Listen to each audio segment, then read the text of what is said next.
আসসালামু আলাইকুম। আমি বাংলাদেশের লাইসেন্সভুক্ত একজন পেশাদার ড্রাইভার।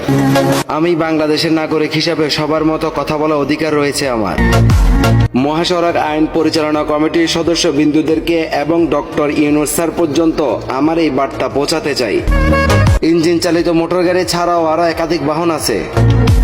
আপনাদেরকে বোঝানোর জন্য বলতেছি, যেমন আকাশের মধ্যে বিমান চলে, হেলিকপ্টার চলে, জলের মধ্যে জাহাজ, লঞ্চ, স্টিমার ইত্যাদি, স্থলের মধ্যে যেমন ট্রেন চলে।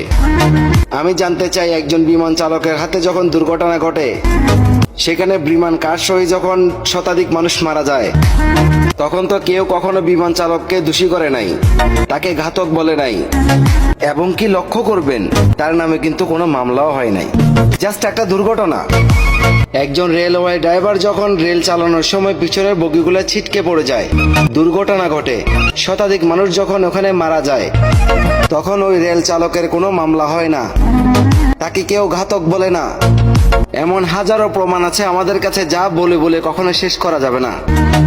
আর আমরা যখন মহাসড়কে গাড়ি চালাই, ব্রেক ফেল হয়ে দুর্ঘটনা ঘটলে কিংবা চাকা বাস্ট হয়ে দুর্ঘটনা ঘটলে, সড়ক ব্যবস্থা ভালো না থাকার কারণে দুর্ঘটনা ঘটলে, ড্রাইভারদেরকে কি বলা হয়? ঘাতক। বিমান চালক, ট্রেন চালকের হাতে যদি দুর্ঘটনা ঘটার পরও যদি তাদের নামে মামলা না হয়, আমরা তো তাদেরই মতো একজন পেশাদার ড্রাইভার, লাইসেন্সভুক্ত ড্রাইভার, তাহলে আমাদের নামে কেন মামলা হবে?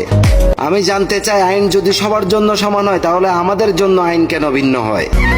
নির্যাতিত মোটর শ্রমিক ড্রাইভারদের উদ্দেশ্যে কিছু বলতে চাই। এই ভিডিওটা সর্বোচ্চ শেয়ার করে ডক্টর ইউনূস স্যার পর্যন্ত পৌঁছানোর দায়িত্ব কিন্তু আপনার।